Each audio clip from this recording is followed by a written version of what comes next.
Free YouTube legal channel पर आप सभी का स्वागत है। आज मैं आपको अपना 25 वर्षों का अनुभव शेयर करते हुए आपको प्रथम सूचना रिपोर्ट के संबंध में आपको जानकारी देंगे। ये चैनल आपको बराबर अच्छी सुविधा देते हुए फ्री लीगल एडवाइस और फ्री लीगल विधिक राय आपको उपलब्ध कराता रहेगा। आज मैं आपके सामने प्रथम सूचना रिपोर्ट दर्ज कराने के संबंध में कुछ जानकारियाँ देना चाहता हूँ। नंबर 154 CRPC के अंदर प्रथम सूचना रिपोर्ट दर्ज कराई जाती है। आप थाने पहुँचे, थाने पहुँचने के बाद प्रार्थना पत्र दिया, उसके बाद हेड मुहर्रिर, SO, अन्य जिम्मेदार अधिकारी आपकी रिपोर्ट नहीं दर्ज करता है, रिपोर्ट NCR में दर्ज कर लेता है। ऐसी स्थिति में आपके सामने ऑप्शन है माननीय न्यायालय। यह रिपोर्ट आपकी नहीं किसी विषम परिस्थिति में नहीं दर्ज होती है, आप बराबर थाने के चक्कर लगा रहे हैं और रिपोर्ट नहीं दर्ज होती है और परेशान हो रहे हैं, तो आपके सामने न्यायालय ही विकल्प है। तो ऐसी स्थिति में 156(3) CRPC के अंतर्गत न्यायालय में आवेदन करेंगे और न्यायालय शपथ पत्र लगा जब न्यायालय के प्रस्तुत करेंगे, न्यायालय सीधे सारे तथ्यों को देखते हुए आदेश कर देगा प्रथम सूचना रिपोर्ट दर्ज करने के लिए।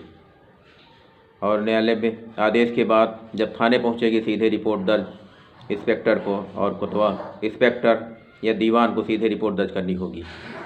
रिपोर्ट दर्ज करने के पश्चात वियोजना हस्तांतरित कर दी जाएगी SI स्तर को। जब वियोजना हस्तांतरित कर दी जाएगी तो वियोजना सुनियोजित ढंग से करता है नहीं करता है वो उसका विषय है। विदिन उसको 3 मंथ 90 दिन का टाइम दिया जाता है। लेटेस्ट अमेंडमेंट अभी 60 डे हो गया है, 60 दिन में भी योजना उसको पूर्ण करनी है कुछ मामलों में। तो ऐसी स्थिति में जब विवेचक के पास आप मौजूद होते आपके बयान होंगे, उसके बाद घटना मौके पर जा कर के साइट प्लान बनाएगा, नक्शा नज़री बनाएगा और नक्शा नज़री बनाने के बाद आपके जब सभी के जो भी साक्ष्य का कलेक्शन करेगा, जो आपके डॉक्यूमेंट्री साक्ष्य देंगे, वो सारे बयान आपके हो जाने के बाद न्यायालय में वो चार्जशीट दाखिल करेगा। यदि चार्जशीट नहीं दाखिल करता है तो फाइनल रिपोर्ट भी लगा सकता है।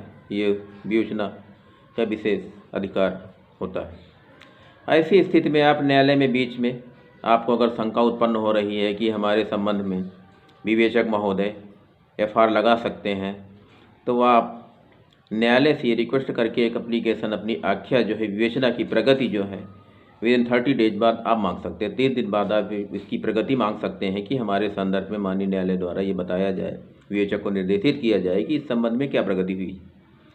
ऐसी स्थिति में ये होता है कि विवेचक अपने 1-2 पर्चे काट करके न्यायालय प्रेषित कर दिया कि माननीय योजना प्रचलित है। अंत में अब सिस्टम पुलिस प्रशासन का पहले से भी बिगड़ चुका था और आज भी पुलिस प्रशासन का सिस्टम दिनों दिन बिगड़ता जा रहा है। अगर सिस्टम से पुलिस के सिस्टम के अनुसार अगर आप चलते हैं तो आपको न्याय आसानी से मिल जाता है। अगर पुलिस के सिस्टम के अनुसार आप नहीं चलते हैं तो आपको न्याय देर मिलता और आपको चार्जशीट के बजाय वो FR के बजाय सीधे चार्जशीट न्यायालय में आ जाती है। ऐसी स्थिति में यदि अगर फिर भी आपको न्याय नहीं लग पा रहा कि नहीं हमको न्याय मिल पाएगा, तो आप ऐसी स्थिति न्यायालय में एक परिवाद ला सकते हैं।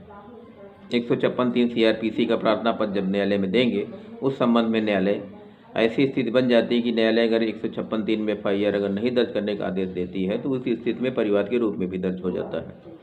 परिवाद के रूप में जब दर्ज होने के लिए न्यायालय आदेशित कर देता है तो आपकी ड्यूटी बनती है कि सीधा 200 CRPC के अंतर्गत अपने बयान करावें, 202 के अंदर 2 बयान करावें और उसके बाद यदि मेडिकल अगर साक्ष्य आपके पास उपलब्ध है, कोई प्रमाण, वो आप दाखिल करें। उसके तहत सारे पेपर दाखिल करने के पश्चात ये पाया जाता है कि नहीं आप के साथ घटना कारित की गई है, तो सीधे न्यायालय आदेश कर देता है कि सीधे कांग्निजेंस ऑफेंसों में इसका सीधा रिकॉर्ड में दर्ज करते हुए समनिंग के लिए सीधे आदेश कर देता है।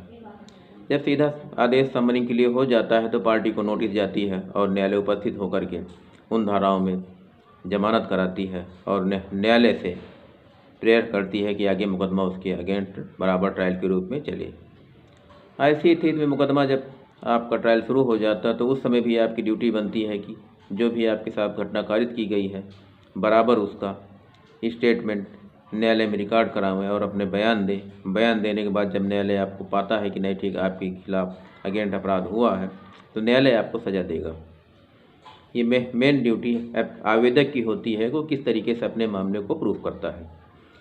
एक विषय हम और को बताना चाहते हैं एनसीआर में यदि आपकी रिपोर्ट दर्ज कर ली जाती है, मान लिया कोई घटना हत्या की हो गई है, पुलिस ने एनसीआर दर्ज कर लिया है, अपने सिस्टम से मैनेज होकर के आपकी अगेंस्ट एनसीआर की ओर दर्ज की गई हत्या की घटना होती है। ऐसी स्थिति में न्यायालय आपका पंचायतनामा हुआ, पोस्टमार्टम हुआ, ये सारी रिपोर्ट ले करके सीधे न्यायालय में आप प्रेयर कर सकते हैं। 155(2) के अंतर्गत आप न्यायालय में सीधे प्रत्यावेदन देंगे कि नहीं, मामला हमारा इस तरीके गंभीर अपराध का है जिसमें पुलिस द्वारा प्रशासन की मान एनसीआर दर्ज की गई है। तो ऐसी स्थिति में न्यायालय जो है तुरंत आदेश करेगा इस मामले को तुरंत जांच की जाए। फिर ऐसी स्थिति जब न्यायालय आदेशित कर देगा जांचोपरांत, तो फिर जब सारे पेपर लगा के आप न्यायालय में प्रस्तुत कर देंगे और न्यायालय आदेशित कर देगा एनसीआर की विवेचना करने के लिए, तो उस स्थिति में जो भी उचित पाया जाएगा उस आईओ विवेचक की ड्यूटी बनती है कि वो आपको बराबर उसमें जो है चार्जशीट दाखिल करेगा। उसके बाद न्यायालय में ट्रायल चलेगा, फिर आपको बराबर न्याय मिलेगा। इसी क्रम में आपकी जब एफआईआर दर्ज हो जाती है और एफआईआर दर्ज होने के बाद आप न्याय की ओर अग्रसर हो जाते हैं, तो न्याय प्रणाली में भी पूर्ण रूप से लोगों का विश्वास है कि न्याय हमें अदालत से मिलेगा। पुलिस प्रशासन पे लगभग अब लोगों का 50% विश्वास समाप्त हो चुका है कि न्याय व्यवस्था में भी पूर्ण रूप से लोगों का विश्वास है कि मुझे कोर्ट से न्याय मिलेगा, और वही उसके गरीबों के लिए और अन्य यही न्याय का माध्यम है। इसके माध्यम से अब न्याय आसानी से हम प्राप्त कर सकते हैं, और अभी न्याय का हमारे पास कोई आधार नहीं है। पुलिस प्रशासन निरंकुश हो चुकी है, इसलिए कोर्ट ही एक ऐसा विकल्प है जिसके माध्यम से हम न्याय तक पहुंच सकते हैं। इस यूट्यूब के माध्यम से और इस चैनल के माध्यम से, फ्री लीगल एडवाइस के माध्यम से आपको हम विशेष स्पेशल कुछ जानकारी देते रहेंगे। ये अपने अधिवक्ता के अनुभव के शेयर करते हुए प्लस 12 वर्षों के शासकीय अधिवक्ता क्रिमिनल का अनुभव शेयर करते हुए आपको विशेष हम एडवाइस बराबर देते रहेंगे। किसी भी समय आप हमारे चैनल के माध्यम से, हमारे कमेंट के माध्यम से, ईमेल के माध्यम से, व्हाट्सएप के माध्यम से जानकारी करके सीधे संपर्क कर सकते हैं। आपको निःशुल्क सारी लीगल एडवाइस उपलब्ध कराई जाएगी। धन्यवाद।